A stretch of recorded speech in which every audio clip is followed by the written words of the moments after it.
All right, welcome to the Sports Guys. Another great episode. This is our weekend recap that we bring you every week, but this one is particularly special. Tonight, not only are we going to go over the Final Four results with you, we're going to give you our impressions of the overall tournament as in general. But we have a special announcement tonight, and that is it's Rob's birthday tonight. So, Robbie, how you doing, man? Happy birthday! Uh, I don't feel a day over whatever my last birthday was. You have a Having a good great day day. overall? Yeah. Heard from a lot of old friends, a lot of different chapters in my life.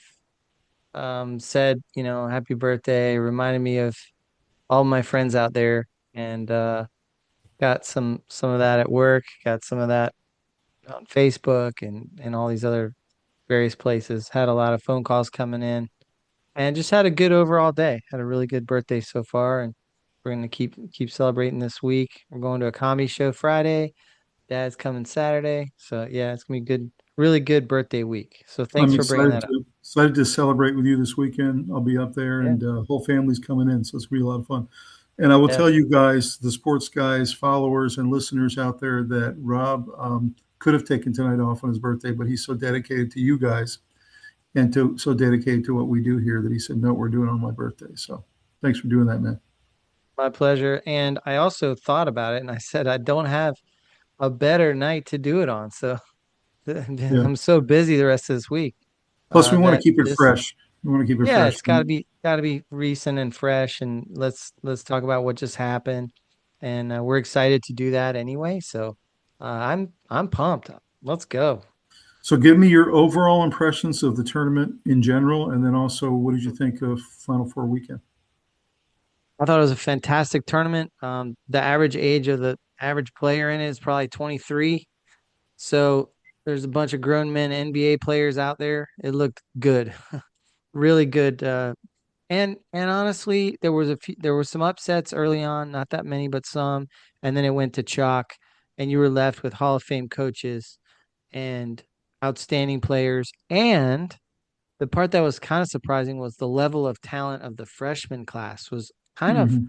it's been a long time since this many good freshmen were seriously pivotal Mhm. in the final runs There of were all these teams. particularly a lot of freshmen this year. It A is lot true. of freshmen. That made a lot of contributions. It's And true. while I tend to stay away from teams with a lot of freshmen on them, usually, Duke is a perfect example. They're all one and dones and they always lose early. Um, this was different because the freshmen were mixed in with um, the freshmen were mixed in with veterans. So there was a very much of a team aspect to it where it wasn't a bunch of freshmen who were collapsing mentally because of the pressure. It was it was a really good tournament. I really enjoyed it. I thought the level was very, very high, and the two teams that ended up in the finals, actually the final four was outstanding. Even though the games themselves weren't great, the the level of play was very high, and I The really teams you enjoyed it. had, the players you had, the coaches you had, like you said, I Yeah. mean, just look at the Sweet 16. If you look at every single team, Yeah. they all had a great coach. They all Hmm. had multiple players who are going to the NBA. They all had really special seasons. Yeah. They all made huge impact in their individual conferences, either came in first or second or won their conference. It was amazing. Like you said, it's not nearly as upset ridden as it used to be 10 years ago. It's just not. It had a couple more upsets than last year, but not much. It was mainly Yeah. chalk. And you had a lot of, like you said, grown men, 23, 24. Yep. You had a guy on Michigan who's going to be one of the top pros taken. He's 25 years old. That's Hmm. Yaxel. And he's Yeah. he's he's 5 years older than Cooper Flag, is a rookie in the NBA. Yeah. So, Right. so you're having much better basketball in general because No more guys question. are staying much longer. It's undeniable. The level is higher because they're grown men out there playing basketball with college uniforms on, and it's awesome. It It's is. so good. Now, they were I saying love it. they're saying it's absolutely decimated the G League, but I think that's okay. Yeah, I think college basketball really becomes the yeah, G League. That's what yeah. happens. I'd rather the G League suffer because nobody watches the G League. So the eyeballs are on college and then straight to the pros. And it's nice to have the G League for the development of the players, but that's not where people are going to become famous. So Especially the ones that can't qualify for college. There actually are players out there that they just yeah, can't get into a yeah, college. So, this is a good avenue to get themselves onto an NBA roster in the big time, and then from there it's up to their talent and how hard they want to work. that's So right. So my I'm all for it. overall impression was a couple of upsets, not very many, very chalky. If you stayed with the favorites for the most part, your bracket looked decent. Yeah. You had a couple of teams flame out that were kind of surprising. I What didn't think were Duke what do you would make think? the Final Four. What do you think? Two or three surprise games that jump out at you uh, I think were the Houston loss, I think, was yeah, particularly surprising. They really, we were worried about their offense, and it really showed. You knew that they would have a bad night, and they did.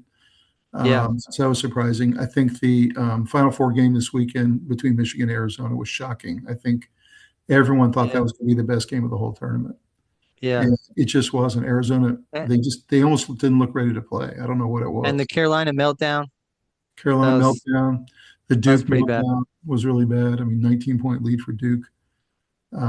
There was a couple teams like that were surprising and didn't do as well, but for the most part, everyone Yeah.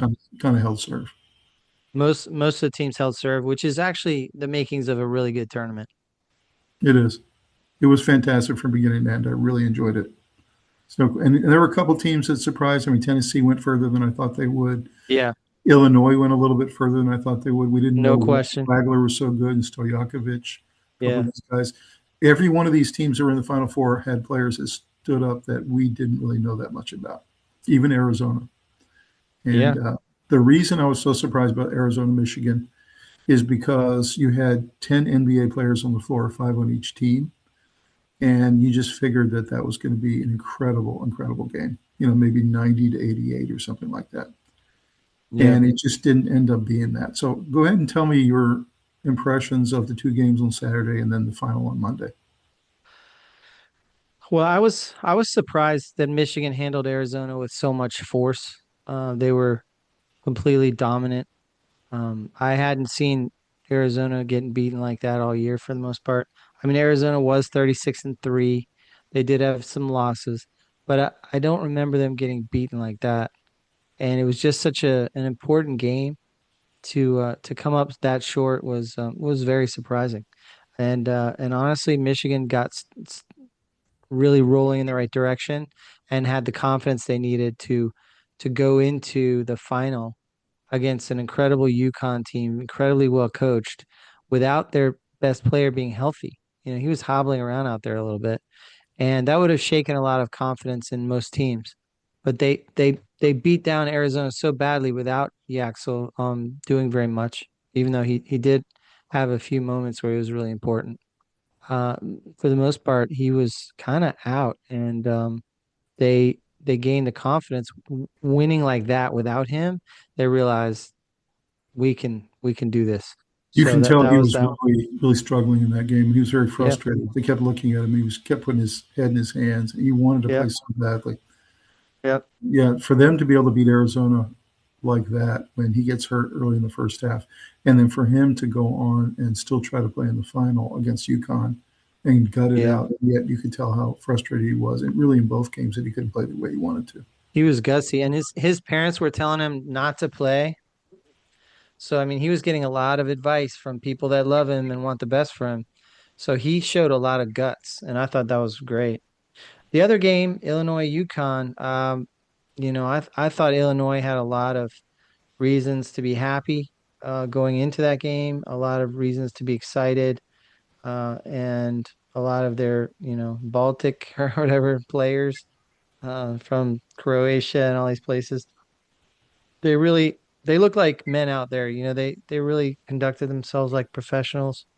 I thought Illinois had a chance. I really did. I thought that UConn's season had been decent, but not champion level that we had seen the last couple of years. Um, two out of the last three. But I always had a caveat that I really like Dan Hurley, and I think he's an incredible coach. And I think that players play really hard for him, and they play tougher than they actually are. And so I knew that was going to be dangerous for Illinois, and it was. You know that. but it wasn't a beatdown, but it was one of those games where UConn wasn't going to be denied. So we'll get into the full analysis here in a minute of both games, but my Yep. overall reaction was Michigan was just dominant at every single position. They had a little bit more height, a little more length, a little Hmm. bit more power, a little bit more shot blocking ability. Arizona just never got into their game. And what's funny is they imposed their game on everybody else in the tournament. So it was Yeah, almost like this that's was right. the first team they really played that they had a challenge and they could not get into the style of play they like to do, which is a really free flowing game with lots of passing and essentially moving it into the lane and getting a very short bucket. Because Arizona is not a 3-point shooting team. When they found themselves down by 20 points, they just couldn't come back. They don't have that kind of shooting Right. team. That's right. So, They can. and you noticed in all of these games in the last couple of rounds, but especially in the Final Four, the team that got the big lead initially always held on. There was no huge Yeah. comebacks like in the Duke game. Yeah. So, Nothing slipped away. They kept their lead. They yep. So kept the hammer down. UConn built up a pretty nice lead against Illinois, not quite as big, but they just held on to it the entire game. Illinois did make Mm. a nice little comeback in the second half and made it a Hmm. game, but UConn just closed the door with the free throws. Hmm. And Michigan built up such a huge lead on Arizona. It was almost like the air came out of their balloon a little bit. You could just feel it that Arizona just they just didn't have it that day. They were shell shocked because they didn't have it, and all season for the most part they had been able to dial up that energy, that swarming athleticism, the incredible slashing, run and gun, high scoring, great defense too. And they just ran into a hot Michigan team that was just abusing them. And it was an incredible coaching job It was by UConn and by Michigan. Both those coaches outcoached their opponents. 100%. I mean, Dusty Pretty May. dramatic. I was Pretty talking to you dramatic. about this offline today about Dusty May. I mean, he comes in 2 years ago to a team that came in second to last in the Big Ten. They were 8-22 to start the season that year. He comes in and he essentially uses 1 year to recruit and go into the portal and get guys and assembles a championship team in one additional season. It's really remarkable to think about what he. I heard an interview with him, not an interview. He was talking to his team, an instruction video, really. And he was talking about how, as a team, they have specific goals during the game. And the first thing they're going to do is try to get their opponent in foul trouble. And they're going to go right at them all over the court as frantically as possible and make them foul them and use lots of force to generate contact and get the other opponent in foul trouble. And he said there's about seven good things that happen when you get your opponent in foul trouble. And he listed all of them, and I don't remember all of them, but some of them were like it's the highest percentage shot on the floor. It is an unobstructed free throw. It's the except for a dunk, it's the highest percent on which you can set your defense because it's really hard to run and gun from a free throw Mhm. rebound. And then there's just all these other things. And then the other team starts to pull their best players out that get in foul trouble. They start to put in backups. They start to play more passive defense. He listed all these incredible things. So number one was get your opponent in foul trouble as early as possible. Then you get into the 1-on-1 earlier and all these other things. There's a cascading effect of scoring. And so, he's just a fantastic coach. And then he said the second thing you're going to try and do is get layups and dunks, 100% uh, shots, basically. Add as many points as you can at 100% likelihood that they go in, and that will break the will of your opponent. So not only are you breaking their will by getting them in foul trouble, you're also going inside and getting layups and dunks on them, and they can't stop it. So it's psychologically winning. The third thing that he pushed was um, open threes. I want my guards taking open 3-point shots, uncontested threes. They're going to shoot them, and if it's open, I want them to shoot them, and we'll work on getting those offensive rebounds when they don't hit. But let's get a nice look. Take your 3-point shot. And he said, I only want my trusted guards to take those. My trusted shooters get to take those 3-point shots, and I want them to take them. So you go inside, you try and get the dunk or the layup. If not, you try and get the foul. If not, you kick it out to open three, boom. And then the fourth thing he said what that he taught his team was that he wanted his middle men, like his big men and his fours and his threes, to get um shots where they're comfortable. So like mid-range shots. And he said every one of you is going to have your spot on the floor where I'm comfortable with you shooting. And I want you to take your shots. I want Mhm. everyone on this team to take your shots, but specific shots for each player. I want you taking 5 foot and in. I want you taking jump shots, from 10 feet out, 12 feet out, whatever. I want you, so each player has a game plan on scoring. And he said, and when you have that, I want you to take it. I don't want you to freeze up. I want you to take that shot. So he has this whole like way he's going to attack you. And that's just a generic attack. And then he adds in game It's so plans for, smart. It's so yeah, smart. he's next level.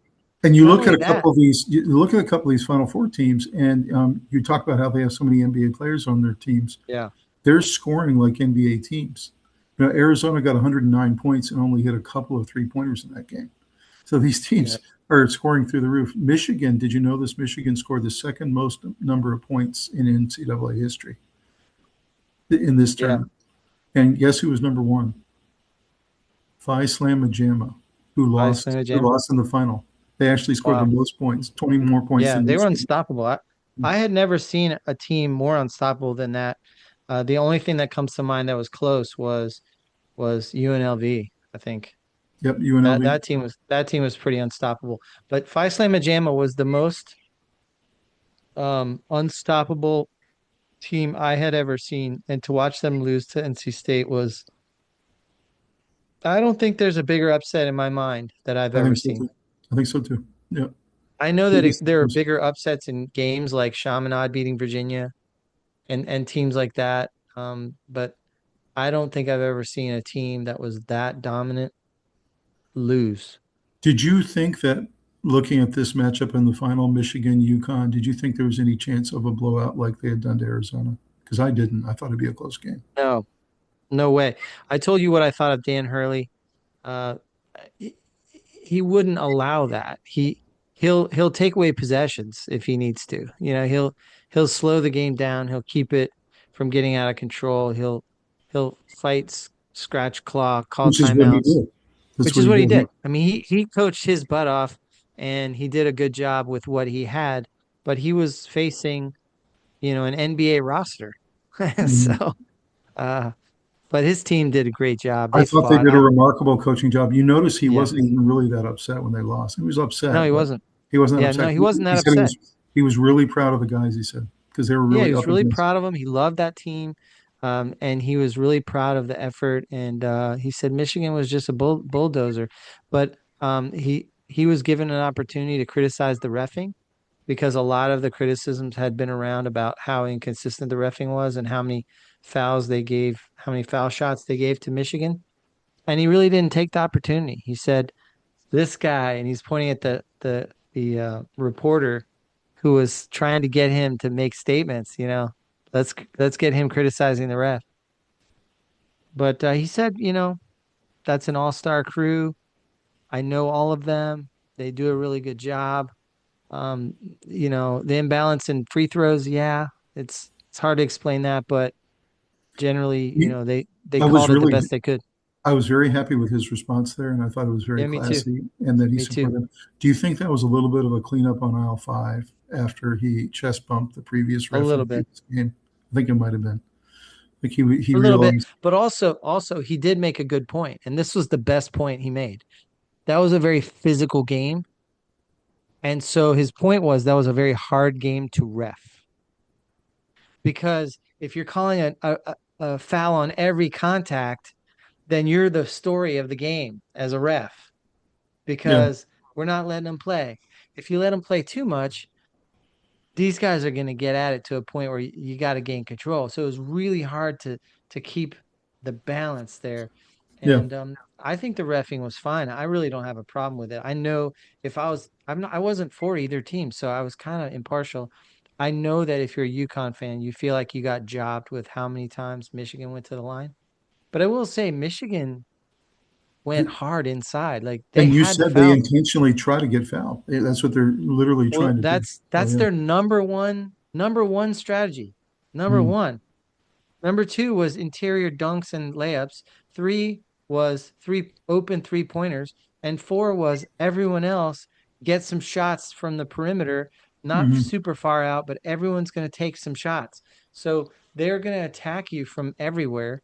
To And, show but you how hard UConn was playing and how much I think UConn's coaching staff, Hurley and his staff, did really, really well.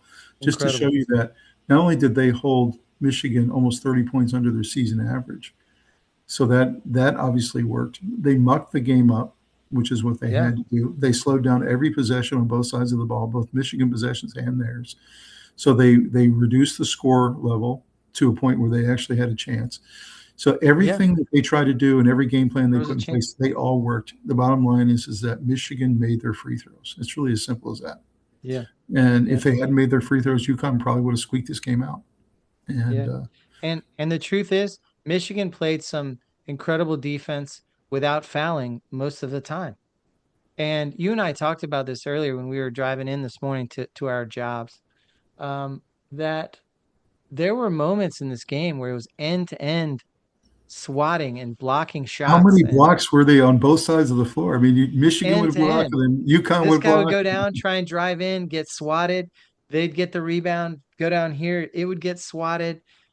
A melee on the floor for the Amazing. ball. It was great. I Great loved it. game. Great It game. was so good. I To hope finish, I hope all finals are like that. me too. To finish off on Illinois UConn, the reason I picked UConn in that game, even though I struggle with it, is because of Dan Hurley and his staff. And they have that championship pedigree. And I felt like Illinois would be nervous, and they were. I mean, they clearly in the first half they were very nervous. I didn't They think were they were they going to were, be nervous, but they were. they were tentative. They were I tentative. thought they had for the most part some veterans out there, some international players, little veteran, and I didn't think they were going to be. Stojakovic is you know is out there as off the bench. I felt like they were, Keaton Wagler's a freshman, and Hmm. he looked like it in that game, He did. but he didn't most of the year, and he didn't in this tournament. So I just couldn't foresee that. I thought it was gonna be a really good game. I never wanted to bet against Dan Hurley. I don't either. I never did. But I did hear because I felt like Illinois was a little more talented, but UConn was better coached. So I thought that's a really tough thing. I thought Illinois was just going to squeak that one out, and they didn't. What you But saw in both of the games when they played Illinois and when they played Michigan, in both games, UConn imposed their style of play on the other team in both yeah, games. I agree. So it's pretty surprising. You ready to go dive into the stats? Let's go. Let's go take a look. Hmm. Let's do a shout out to our newest sponsor, and that is Kalshi. We're really excited they're on board. I've been hearing Kalshi on almost every TV program I've been watching lately. It is a really cool platform and product. It's something that's very unique. It's the first regulated US based exchange where users can trade directly in dollars on the outcome of future events like economic data. Is the Fed going to raise rates? Are they not? Weather. You can predict when the next hurricane is going to come in. You can do sports events, which is obviously why they're very interested in our platform. You can do election results. You can do all kinds of cool stuff on there. It's really wild what you can do. So, Robbie, what do you think of Kalshi? It's really interesting. It's an interesting concept. I'll tell you. I first came across it when I was watching a lot of sports podcasts and people talking about different percentages at this point in the game. So and so, North Mhm. Carolina was 98% winners, and then this last second shot happened. It was amazing, and so I started to understand that it was a very sophisticated um, app that Mhm. provided information related to averages and percentages and likelihood of things happening. And so then I got drawn to it and I started digging into it. It was really cool, and I started to see that the wide scope that it covers, and it's been really interesting. There's a couple differences about it that are different than the other betting sites. The first one is it is actually fully regulated by the SEC, which is a U.S. government agency. That's number one. Mhm. Number two, if you watch their website, which I spent a lot of time on it, you can actually watch the stocks going up and down in real time. So as world events happen, like for instance, there's a temporary ceasefire that just happened in the Iran war. Well, the Kalshi odds plummeted for an Iran war being an extended war, that Mhm. kind of thing. So you can literally, if you want to sit out there and watch your odds on Kalshi go up and down and decide when you want to buy, it's really kind of a cool activity. You can really watch it in real time. It is. It's really cool. And they have all kinds of wild things you can bet on out there. So, guys, go check out Kalshi.com tonight. Set up your account. I'm going to set up a link down below in the description. Please click that link because that is the Sports Guys branded site of Kalshi. That's our sub site within Kalshi. So go check that out. Set up an account. Whether you decide to deposit or not, that's up to you, but you can monitor what's going on out there. When you decide to deposit, the minimum deposit is 25 bucks. And drop us a comment later and tell us what you think of the new Kalshi program. We're real excited about partnering with them. Yeah, this is really cool for us. We're really excited about it. It's a great, great app and a really cool concept. We'll come back to you Super, guys once we get to know it a little bit more, like you do. it's super useful in the sports world. It's true. So, guys, we'll see you next time. All right, so here's the bracket we've been following in the last three episodes, Robbie. We finally come back to it. It's finally fully filled out. You can see the UConn Illinois game there, 71-62. Really an excellent ball game. I felt Illinois Great was tournament. nervous, like you said, but they really did make a nice little run in the second half to make it a game. And then the most surprising game, at least in the last couple of rounds, was Michigan Arizona. Michigan winning by 18 points, 91-73. Arizona, in my opinion, Robbie, they also looked nervous in that first half. They just didn't look like they They came to looked a little play. rattled. Yeah, they looked rattled. And that was surprising because they really had dominated the whole year. I don't think they Mhm. have played a team like Michigan the entire season. So, Yeah. and whether it's the Big Ten thing we've talked about, how the Big Ten's been dominating this year in virtually every sport, or what it is, but Arizona looked like they were not ready for that style of play. So, and then of course they I'll tell you, finally we talked there about were there were 69. there were some incredible coaching moves for Michigan in that game. First of all, Dusty May for Michigan had some incredible coaching moves. He said he was studying the shot percentages of the teams in the Final Four to that point. And since it was in Lucas Oil Stadium, which is a huge football stadium, the sight lines were very strange and they were affecting everybody's shooting. And Mm-hmm. everyone else in the Final Four were extremely high powered offenses, except for UConn. And all of their shot percentages dropped pretty dramatically um, when they played in football stadium or stadium with different sight lines. So what he did to prepare was he took his football team to their football stadium, his basketball team to their football stadium, and they brought in basketball goals and they Mm-hmm. practiced shooting with the strange seating around the outside and the different sight lines with the football stadium.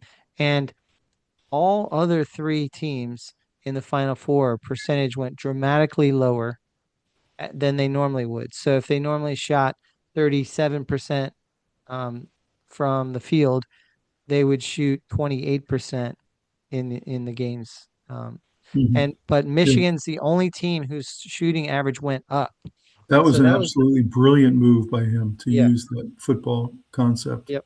That was So brilliant. that was one move. The other one was he said that he had an inkling that Arizona was so powerful inside that they were going to have problems.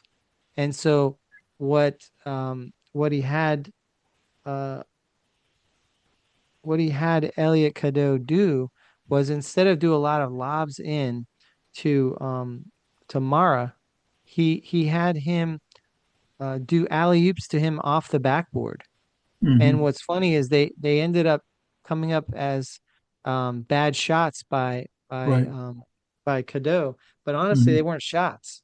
And so that Right. was another stroke of brilliant coaching in that everyone would collapse in on Cadeau and try and block his shot, but he wasn't taking a shot. He was doing a pass off the Hmm. backboard who to Mara, who'd be standing alone on the other side, retrieving the rebound, so to speak, and slamming it home. And everyone's like shaking their head, like how And really, like it that's shouldn't count yeah, towards his statistics, which made him look like he right. had a bad day, but he didn't. Yeah. Yeah. Cadeau had an incredible day because those are all assists, you Right. know?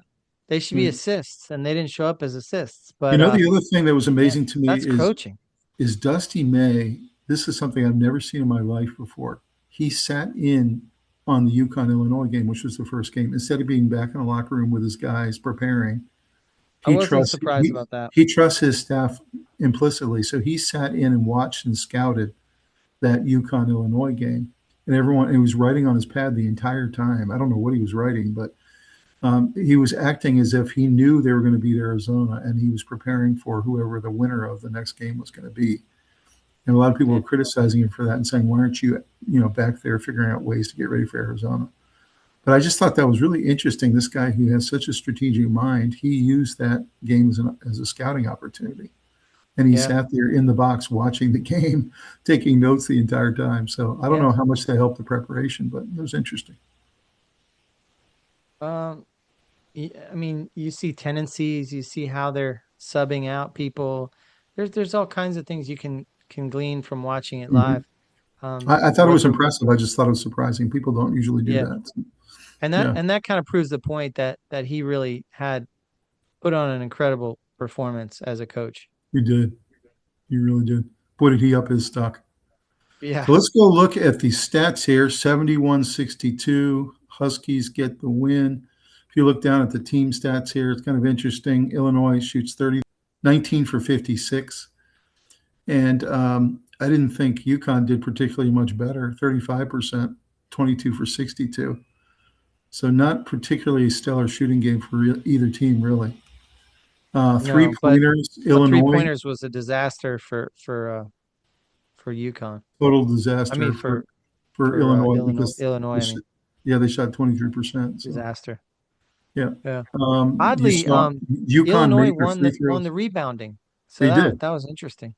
That was They not only interesting. won the rebounding, but it was interesting that they won the offensive rebounding, which I Yeah. thought was, if you look Yeah. at these stats, you're kind of I'm surprised by telling that. you, Illinois has incredible big men. Like Yeah, they do. a lot of presence inside. The assists were interesting, 14-3. That tells me that Illinois' guards didn't have near the game they wish they Right. had. We thought they were going to Yeah. have. So But look at um, blocks, I six know to one. blocks really surprising. Yep. The interior belonged to Illinois, but it just wasn't enough.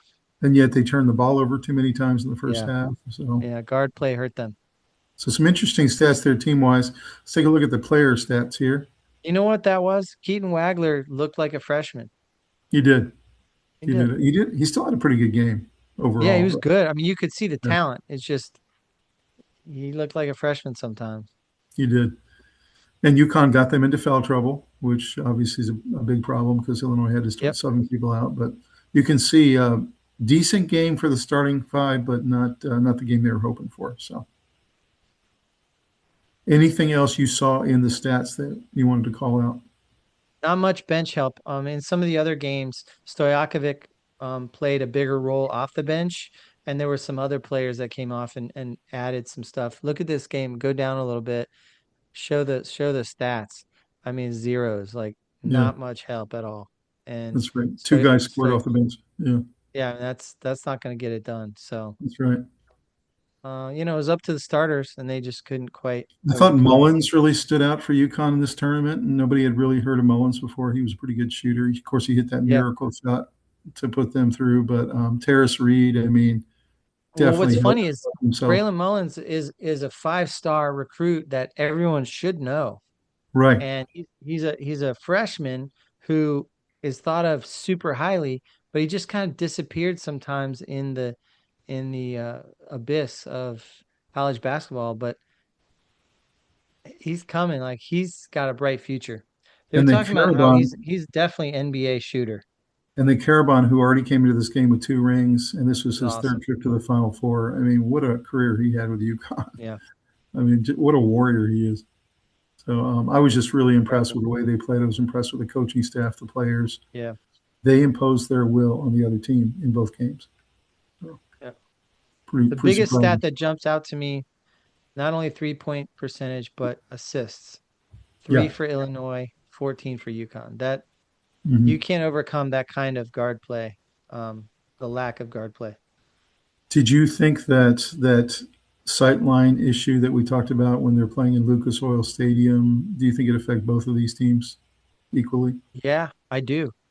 I do. I Because think there's that both of their shooting was off for the night for sure. I think Michigan improved shooting and everyone else suffering was not an accident. That was Hmm. 100% result of preparation. Hmm.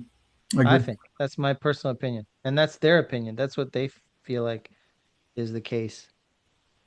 Well, this was a great game, and I picked Huskies for this reason. I just wanted to go with that coaching staff. I felt like Illinois might be a little more talented, but I'm not going to bet against Hurley anymore. I'll tell you that.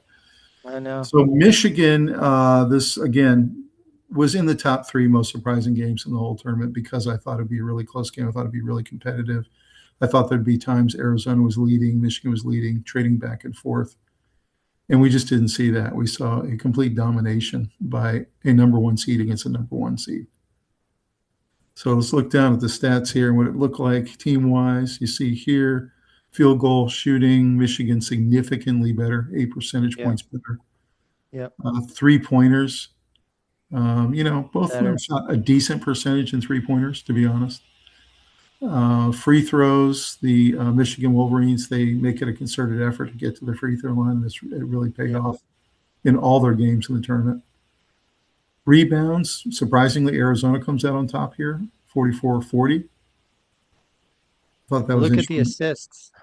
And look at the assists, 22-5. I was stunned. That part stunned me. First of all, Elliot Cadeau played so well in this game, and he had 10 assists officially. Imagine if they were counting all those quote unquote shots off the backboard that went to Mara. Right. I If they know. had counted those properly as assists, he'd be in, 16 assists or something crazy. There was a big gap between the Michigan guards and the Arizona guards, and we talked about Yeah, that. There was a I didn't really see big that gap. coming. I did Yeah. not foresee that at all. Yeah. You could really tell the difference. Yeah. Turnovers were about even, fouls were even. Bottom line is that this was just a really, really incredible, impressive performance, and felt like they did not have a drop off the entire tournament. They just scored basically in the 90s the whole tournament until the final. The biggest thing I saw was 3-point shooting, 12 for 27 for Michigan, 6 for 17 for Arizona. That's Hmm. pretty significant. Assists 22 to 5. That's a big deal. That really points to guard play. And then points off turnovers, 26 to 12. Hmm. That's a big gap. It is. The 14-point swing. You look at the Uh, starters here; the points are really spread out. With Cadeau having a great game, Johnson, Lendeborg, of course, was limited because of the injury. He still mhm. chipped in pretty nicely. Mara had a huge game. Yeah, It's an unbelievable game. Game because of he his kept life. getting these passes off the backboard and he was Right. rebounding like crazy. He really played well. He had 2 blocks in this game, so yeah, he was really, Mhm. really a force in there. And you can see one thing is they were Kenny. getting really nice bench contributions from McKinney and Yeah. Gale, both those guys. McKinney's something else. Yeah.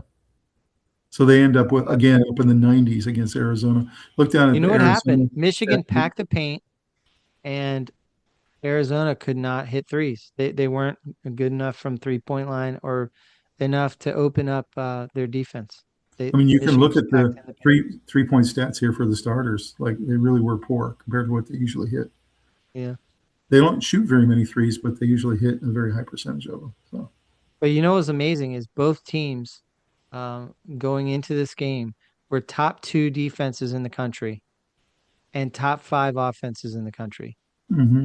And they got into the game, and Michigan's defense dominated Hmm. Arizona's offense. And then I look at Arizona's bench. just not nearly the contributions you would think they would give. Yeah. So, Yep. anything else about this game before we move on to the next stats? Not really. Michigan won 5 straight double-digit wins leading into this, so they were clearly on a rampage. They were possessed, you know. They were. And I think Lindeborg getting hurt there gave them a little bit of a lift emotionally where they're sort of like, let's win it for our guy Right, kind of thing. right. Next man up. Lloyd's a really great coach for Arizona. He's a rising coach. I mean, he Yeah. definitely is. Why Yeah. do you think he didn't have his team better prepared to play, and why do you think they're so shell shocked? Because I mean, they obviously watched film. They knew what was coming, or they should have. I I didn't see this coming, so I don't really blame them for not seeing it coming, but I felt like Arizona just had one of those nights where things aren't falling and you start to panic, you know, Yeah. because you haven't had to deal with that much this year. You kind Hmm. of steamrolled everybody, and when you play a great team, you have to play well. And when you don't play well, you're not going to survive a really great team. Arizona would have Hmm. beaten most teams playing the way they did that night in the country. Most teams in Hmm. the country would have gone down, but not a top best team. So I don't know. 100%. I don't know. I think you could point to a lot of the problems. Maybe roster construction. They had no ability. We talk a lot about being too reliant on the three. Hmm. Well, in some cases, you do have to shoot threes. They're a very important part of loosening up the defense. And if you can't shoot threes, you're also just as light as in trouble as you are if that's all you Yeah, because do. then they So pack the lane like they did. they pack the That's lane exactly what they and did. they make you suffer, So Hmm. That's right. 6 for 17 from three is not very good. So, of course, then we go to the final game, 69-63. This really felt to me, Robbie, like an old school 90s or early 2000s type game. Yeah. Like UConn, Michigan, old school. Every point was tough to come by. Every shot was contested, even at the 3-point line. Guys were taking charges. There was rebounding battles on every possession. Um, you had all the blocks we talked about. I could not believe how many blocks on both sides of the floor. It was awesome. They were just both gutting it out and giving everything they had. They left it on the floor, There were essentially. scrums all over the floor, Yeah. diving for balls, amazing Looking at assists, no look looking at, passes. looking at the team stats, you just look at the UConn shooting 30%. It's just almost impossible to beat a team like Michigan Yeah. shooting 30%. And they The went biggest surprise for me nine for was 33 from three-pointer. the biggest surprise for me was how badly Michigan shot threes. Yeah, It was that's true. shocking. But they It's true. overcame it with all kinds of other things, like hitting all their free throws. They definitely Right. made up for missing all those threes. They let's see. Points in the paint, 36 to 22. That Yeah. was a big one. That was a They big one because finished. That's the way I looked at it. that's They that's where finished. you go in and you get the other team in foul trouble and you smash it down their face and you jam the ball and you're getting fouled and you're getting easy buckets and then you go hit your free throw.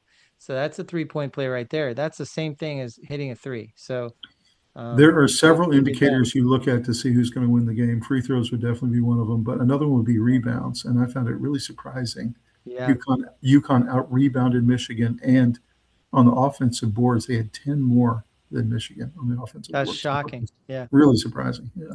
yeah. Anything else that you would call out here on the team stats? Um, Assists were about the same, just steals about the I'm same. I'm surprised that the blocks weren't more than that because it felt like a whole lot more than 8 total blocks. I Uh, know, I did. it felt like they happened all over the place. But it felt like Michigan's blocks were intimidating. They really did. But look at the fouls, I know 23 to you talked 14. about Michigan has a strategy of trying to get them to foul out, and Yep, and it worked. clearly it worked. It absolutely worked. Mhm. Not only were they able to go inside and get fouls, and so that changed the way UConn could defend, but then they also got dunks and interior play, lots of short range shots and stuff like that. They'd kick it out. They weren't very effective from three. That was their weakness and probably where they could have lost this game. And then they did get contributions from other places. So it seems like mostly their game plan was very effective against a Mhm. very good UConn team, a very well coached UConn team. So looking at the UConn stats here, Caraban had an amazing game. So did Mullins Yep. again. Terrace Reed played really well, I thought, although he had two missed layups that I thought were really inexcusable. But Yeah. for the most part, starters played pretty decent, although the points, as we talked about in this final, were very hard to come by. So Felt like couldn't the really. starting five for UConn was very good. And Very you good. look at their bench, and it's just almost An non-existent. It's anemic. just Yeah. it's just really sad to see that they couldn't get contributions. Yeah, they didn't have any help. Caraban, not only the big night scoring, but also the 11 rebounds. So, I mean, he really went out in a blaze of Yeah. glory here. He really tried everything he could. He was one of the guys who was crying after the game because obviously his career's over, and he gave everything he could to UConn. One of those And guys who stayed all 4 years. Terrace Reed had 14 rebounds. I know. I That's mean, he was incredible. working. He was working in there. It's true. You know what's Yeah. crazy is Terrace Reed has moved back and forth between Michigan and UConn, Hmm. you know, Yeah. and every year he was on one or the other team won the national championship. I feel so horrible for him, man. But He Tom, was I he think was he physically, was deep in the tournament like 3 or 4 times, and he never got it done because he was always on the wrong roster doing it. the guy who made himself known to the country was Morez Johnson.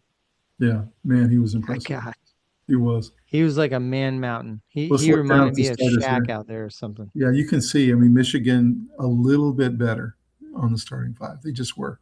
Yep, Cadeau had a huge game. By the way, he got named the tournament MVP, and I thought that was well deserved. He had an incredible tournament, he Cadeau, did. and he really was kind of the engine of that team. But you're right, Johnson really did show out. He's going to be a really good pro. Yeah, I Landenborg, mean, Landenborg strength. playing on one leg and gets 13 points. I mean, that was pretty Yeah. impressive. And Lindenberg was bringing the ball up when Cadeau was on the bench. So Right. he turned into a point guard. It's true. The NBA is salivating to get their hands on Lindenberg. And you mentioned Johnson. The one thing I didn't know is that he actually is also a rim protector. So he had a couple of Oh really yeah, big he's a blocks in this game. beast. Yeah. He So, reminded I me mean, of those Michigan State players. Just you think if they look like Lindenborg they had look been, like they're 30. you think Lindenborg had been fully healthy, this would have been a pretty comfortable victory. I'm not sure. I'm not sure you can say that because that means he would have touched the ball more. It might have affected the way the other guys got into the rhythm of the game. I think it's impossible to say, but it probably would have helped them. Maybe they won by a few more points and Hmm. maybe stayed further ahead for longer, and maybe the lead was more comfortable. But I'm not sure. I would say that you can't really say that. I thought McKinney was a very special player off the bench for them. He had a fantastic game. He really did. He was super Special game. effective in his minutes. Who do you think helped himself more on Michigan? Cadeau, Johnson, or Lindenborg? Johnson, because everybody already knew Cadeau and Lindeborg. Yeah. People had heard of Johnson, watched him a little bit this year, but he was a force. This He is was the a first force. time in NCAA history that the five starters for the winning championship team played for a different team the year before. That's Yeah. pretty amazing. In the era of the transfer It's portal, you have all five transfer guys play portal. somewhere else. Like Yep. Mara played at UCLA, Times have Lindenborg was at changed. UAB. So, yeah, it's really remarkable the era that we live in here. Yeah. Final thoughts on the final. Oh, it was just fantastic game, tough, extremely physical. The fact that Dan Hurley didn't take shots at the ref and just said this is a tough game to ref because it was so physical. I think that's right. You I know, don't think I've ever seen a coach more proud of his team in a loss. Like he really was visibly proud of them, yeah. like how they played. They really gutted it out He against a knew better team. Michigan was that good. They were so loaded Yeah. that I think they should be proud of this result. I Yeah. do.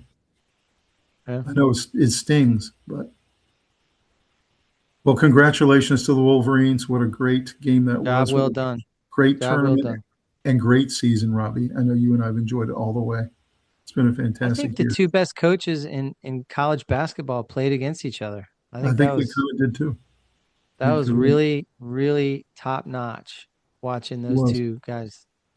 Because let's face it, Michigan was steamrolling and UConn refused to go away. Yep. They played them that tough. They played They them hard. just were so gutty. Any reason to think that these two teams won't be back next year? Sweet 16, Elite Eight. I can't imagine Hard they to wouldn't be. say. I mean, the way players move around, it's really hard to say. But But don't you think players are going to want to go play for these two I coaches? think more talent is going to be drawn toward these coaches than leave these coaches. So Yeah, I would be surprised if they don't field some really good teams next year. These two. yeah, yeah, we'll see. It'll be interesting. So let's go to the women's side of the bracket here, and the headline was UCLA wins the 2026 D1 Women's Basketball Championship. You can see the girls all celebrating there after their big win against USC, or the South Carolina Gamecocks, and Dawn Staley. Everyone picked South Carolina in this game. No one gave UCLA a chance. And I watched the entire game, and it was darn impressive how good this UCLA team was. They were taller, they were more physical, they were better passers. They shot much better in this game. I thought their coach was excellent. Any take on UCLA and their run here? I mean, everyone thought whoever won It, the UConn versus South Carolina game was going to win the whole thing. it was a dismantling. I think that UCLA really handled them. I think something about the way South Carolina went into this game, they weren't quite prepared mentally. And maybe it was because of all the distractions with their coach, getting in it with Auriemma from UConn, or I don't know, but You think that's what it I've ne was?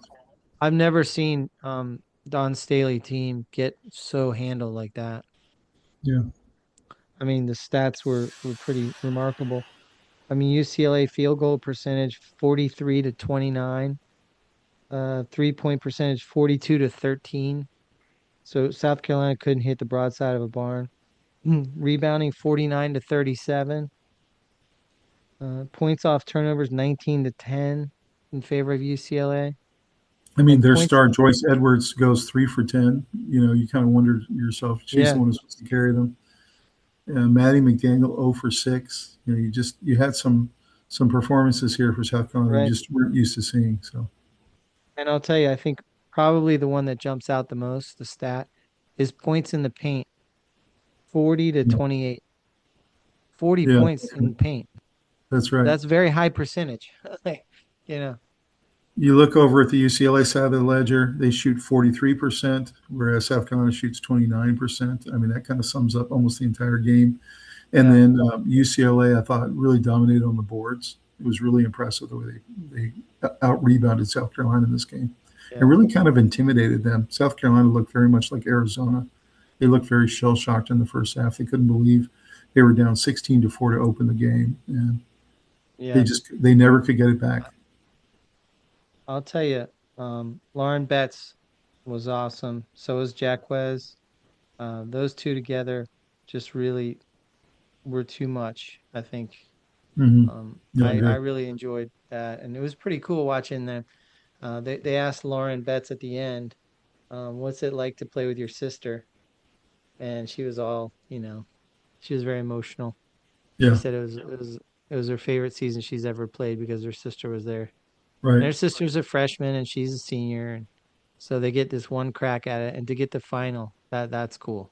To So, do you get think to there's any truth get to the Don Staley was distracted because of the whole dust up with UConn's coach I haven't heard that Auriemma? anywhere, but I said that. Like I felt like yes. I mean, I think There might there have was been a a little bit of that, but I got to be honest with you, they were outclassed in this game. The players were. no, I know, but why? Why were they outclassed? Do you think the preparation was completely undistracted preparation, or was Don Staley having to stay longer to talk to media? And I don't know. I don't know. It felt like it was a distraction.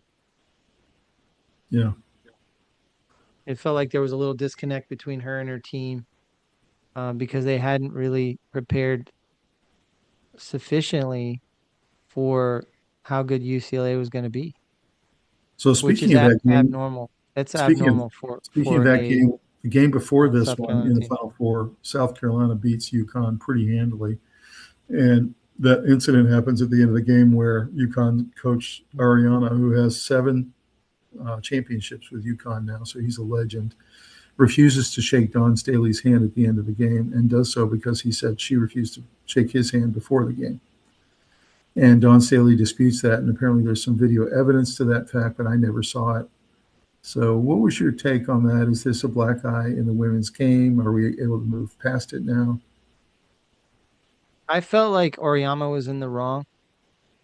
Um, I have a lot of respect for him and what he's done over the years. I have heard he's a pretty bad loser, and the only way to know that is the fact that he barely ever loses. So you don't really have much evidence to support or to deny that. But I felt like South Carolina was sort of looking past um, the UConn situation where what I mean is I feel like there was a reckoning sort of in that Staley, I think, was thinking, well, we're just going to go beat him and then that'll be it. And I think she was a little bit stunned at Auriemma's reaction, and I think it got her really thrown off her game. Mm-hmm. Well, congratulations to UCLA and Robbie Yeah, they earned it. for the first time ever. The same conference wins men's football, men's basketball, and women's basketball all in the same season from the same conference. So the Big Ten is the big king this year. There's just no question about it. They're dominating as we speak. So any Yeah, thoughts about why that is? I know Colin Cowherd has a theory that Big Ten. He said this 2 years ago, by the way, that Big Ten was going to start to dominate, and the other three NIL money. conferences were going to start slipping away because of NIL and because you had the Mark Cubans of the world writing big checks to Indiana, that kind of thing. Any thoughts about is Yeah, Big Ten now I showing think that so. money advantage? Yeah. I think there's a tremendous advantage. The money that travels in and out of the Chicago area. A lot of these alumni end up working in business related fields in Chicago, making tremendous amounts of money and then kicking it back to your school. So Big Ten's got a lot of money, more than people would think. Mm-hmm. And it's kind of showing up on the field or on the court. Do you think this is a permanent state of affairs where we're going to I see Big don't Ten sweeping up I all the don't titles every year, or some of the other conferences going to step up? No, I don't. I don't think they're going to dominate in basketball per se, but I think football there might be permanent slippage. Mm-hmm. Uh, and I think the Big Ten is pumping money into their program, so I do think they're going to be at the top more than they would have 10 years ago or something. Mm-hmm. I Sure. don't really think of Big Ten basketball being dominant for very long. Well, they But were talking about Whittingham as a really great coach, and he's the one who just took over at Michigan from Sharon Moore. He's got a ways to go to try to rebuild that program. And he looks at the schedule where, he leads off with Indiana, then he plays Penn State, then he's got, Ohio State at the end of the year. So it's just Big Ten schedule is brutal. And what yeah, he was saying is that, look, I feel like I can go to the playoff even if I lose 3 or 4 games because my conference is so brutal. So yeah. we'll see. See what But I happens. mean that never stopped the SEC, you know. True. It can work to your advantage Yep. where you have automatic bids and so So last topic of the evening, guys, we're going to talk about the Masters tournament. I wanted to bring up Kalshi so you can actually see the site.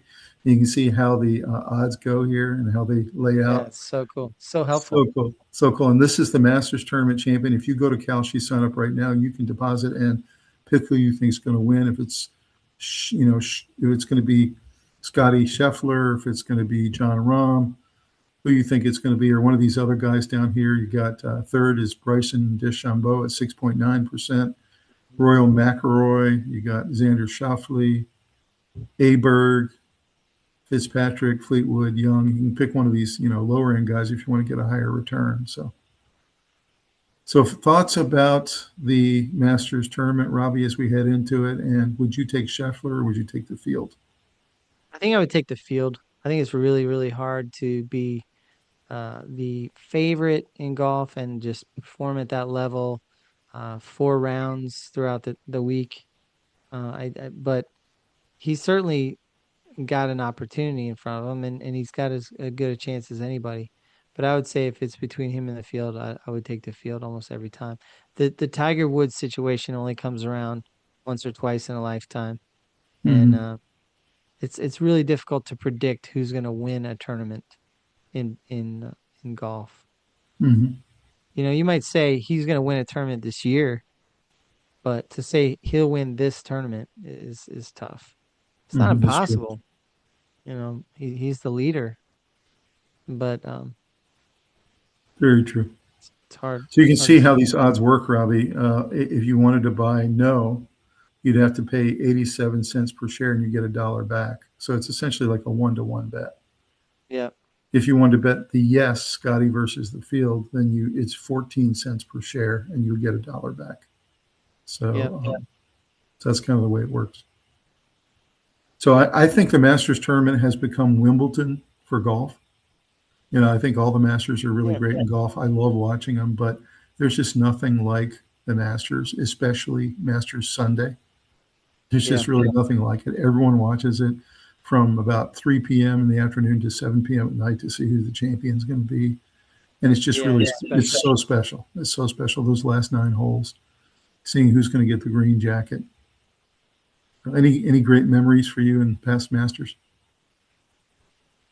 Oh, just I'll tell you, when Greg Norman blew his lead, Yeah. my friend Mike's dad was his yacht captain. He Yep. got the call to get the yacht ready and up, and then they had to turn around when he blew the lead and go back home. And um, Payne Stewart. Um, no, that was no, sorry, that was Pinehurst. Um, I remember that Pinehurst, that man. was That was awesome. that Payne was the big Stewart. one though. That was the That big was one. huge. Yeah. But lots of Masters. I mean, All the Tiger Woods wins have been Tiger Woods fantastic. wins. Yeah, and those La- are really special. In last year, of course, Rory gets it done for Rory the first time. McIlroy He was last year. crying. It was It right was now. special for He's him because fourth. he had lost a bunch of times and he was due. You know. I saw a lot of guys on the Golf Channel picking John Rahm. He's the second highest rating right now, Yeah. saying that it's Yeah. really his time. And then I saw some others saying maybe Bryson can finally get it done in the Yeah. Masters. Bryson's always right there. I don't see how you bet against Bryson. I mean, Yeah, he's always hanging around. It feels like he's due, right. kind of like Rory got his. But I think golf is so strange. It's just who's hot that day when it comes down to you might be the hottest guy all the way through the first 3 rounds, and then you get to the final round and you tense up and it's over. You Or you you, bomb or the out. first 2 rounds you're not particularly good and you barely make the cut, and you're Yeah, +1, and then you go on a run on Saturday. It's called Moving Day, right, where you right. go 6 under and all of a sudden you're in it. So yeah, It's it is. just It a is special strange. tournament. It It is. means so much to the sport. It's a really special course. So It's a lot of fun. I can't wait to watch it. yeah. Well, guys, thank you so much for joining us on the journey. This March Madness has been so fun to bring to you guys. We've had so many great episodes to talk about. The games were fantastic. The tournament gets better and better. The players get better and better because they stay longer because of NIL. So that's been fun to watch. Final thoughts, Robbie, Yeah. on the tournament as we wrap it up. Just it was a tremendous tournament. Loved it. Obviously, we just talked for, about all the goings on, but just to see the NIL and transfer portal playing out to being that high level of basketball was super cool. Keeping up with it on Kalshi was really neat. And it's time to pivot pretty soon here into the next set of sports. Hockey and NBA playoffs are coming. Final note, Cam Boozer gets nominated as Player of the Year today. Thoughts about that? Do you think he deserved it? Should have been somebody else? I think he did a really nice job this year. He did a great had he carried his team a lot of the time. I think that I don't have a qualm with it. I don't think he's the best player in basketball, but he might have been the most valuable for his team. Hmm. But Yeah, probably so. I think AJ DeBonsa was the best player. So I I want to get your take on this too. Let me show you this. They say this is the ranking of the last 10 men's college basketball champions. They've got UConn, in 2024 as number 1. This year's Michigan team, number 2. Villanova 2018, number 3. Baylor 2021, number 4. Last year's Florida team at number 5. Villanova 2016. UConn 2023. They got Virginia 2019 at number 8. Kansas 2022, and then finally UNC in 2017. So any squabbles with this ranking? Oh, well, this is just the last 10. So Yeah. that's about how I'd have it probably. Mm-hmm. This isn't all time or anything, but yeah, I think that's about right. Do you think the Michigan team this year was special and that they're close to the I think top? they were special. Yeah. They were loaded with grown men, really well coached, and other than Lindeborg, they were healthy, and they could beat you a whole bunch of ways. They could dominate. I'm not sure about Baylor at number 4. That seems a little high.